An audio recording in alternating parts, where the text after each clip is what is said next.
Assalamualaikum warahmatullahi wabarakatuh. Saya Yezi Fauzia dengan NIM 1914000084 dari kelas PGMIC semester 5 akan mempresentasikan atau mereview materi metodologi penelitian. Materi kedua adalah permasalahan pada PJJ daring dan luring. Permasalahan yang ditimbulkan sebab PJJ daring: pertama, lokasi rumah peserta didik tidak terjangkau jaringan internet.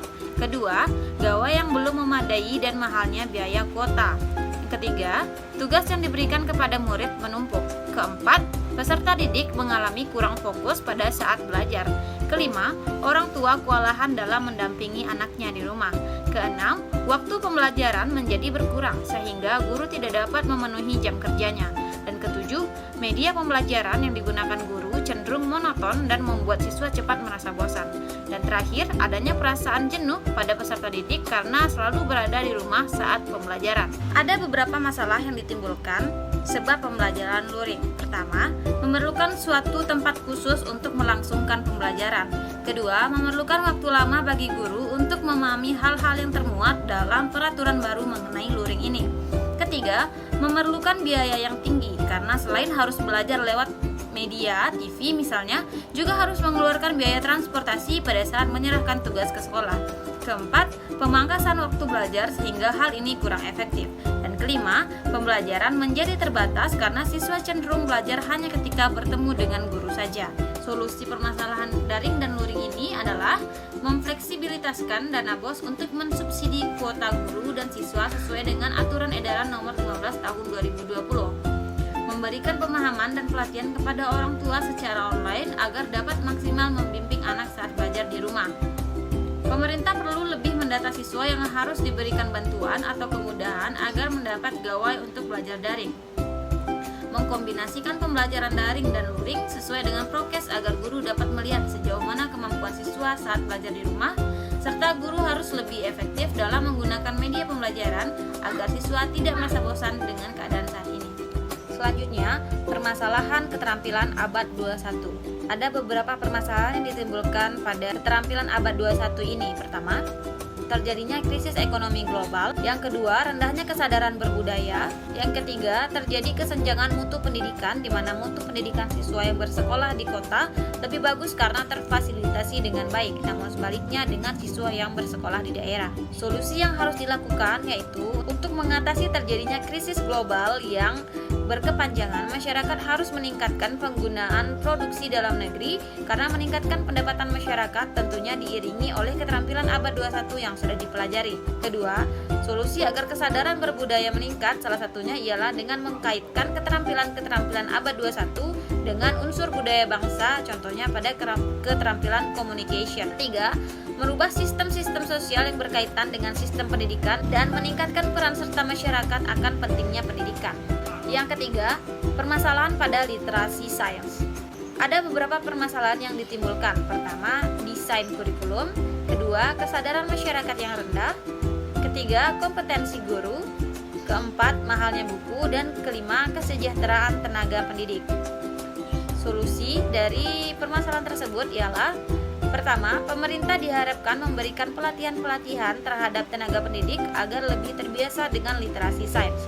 Kedua, tak hanya pada guru, tapi pemerintah juga harus mengupayakan memberikan penyuluhan kepada masyarakat tentang pentingnya literasi sains.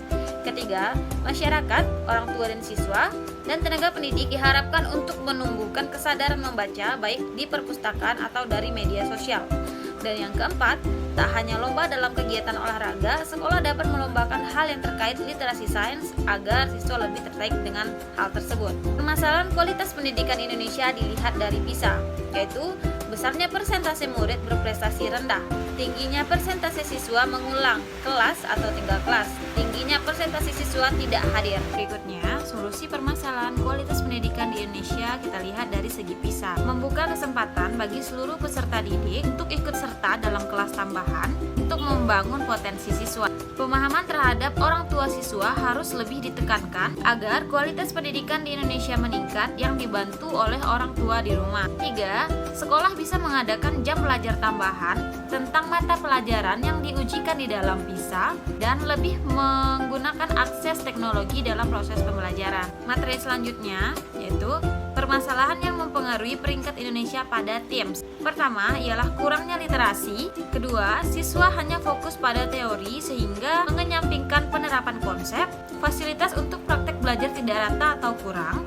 Kurangnya minat peserta didik dalam mempelajari mata pelajaran yang diujikan pada TIMSS. Solusi permasalahan ini adalah memfokuskan pemerataan pada pendidikan nasional, melakukan pendampingan atau pelatihan terhadap pendidik agar pola pembelajaran sesuai dengan zaman, mengubah pola pikir siswa tentang matematika dengan mengatur strategi pembelajaran, meningkatkan kreativitas belajar siswa dengan cara memotivasi siswa dengan banyak membaca. Selanjutnya, permasalahan dalam keterampilan proses sains, yaitu ketergantungan siswa pada buku praktek kegiatan KPS. Kedua, siswa masih kurang dalam hal berpikir kritis. Ketiga, siswa kurang mengeksplorasi KPS. Dan keempat, kurangnya bahan untuk memahami KPS ini.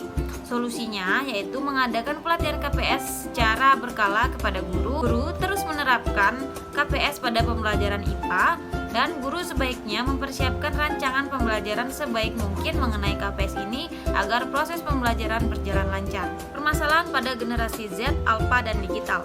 Pertama, kecanduan internet, lalu menjadi individu yang suka akan hal instan, kurang berpengalaman, kurang mampu bersosialisasi, rentan mengalami depresi, rendahnya rasa nasionalisme, dan salah jurusan.